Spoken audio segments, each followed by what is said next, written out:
বিসমিল্লাহির রহমানির রহিম। দীর্ঘদিন আবদ্ধ থাকার পর আমার কবুতরগুলিকে আজকে একটু সান্ধ্যকালীন ভ্রমণের ব্যায়ামের জন্য বাসা থেকে ছাড়ি। আর এতে তারা যে ক্ষতি শুরু করছে দেখুন, তারা এই মুহূর্তে আমার সবগুলি শাক পাতা খেয়ে সাবার করে দিচ্ছে। এই জন্যই ওদেরকে আমি ছাড়ি না।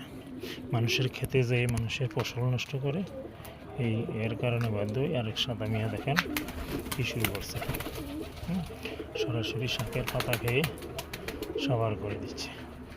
তাছাড়া ওরা এখন কিছু শ্যাওলা খাবে, তারপর বিভিন্ন পাথরের কণা ইত্যাদি খেয়ে খেয়ে খেয়ে খেয়ে ওরা ওদের স্বাদ মিটাবে। ও ছাদের পাথর ঠুকরাইয়ে উঠে ফেলতেছে। এই যে দেখুন।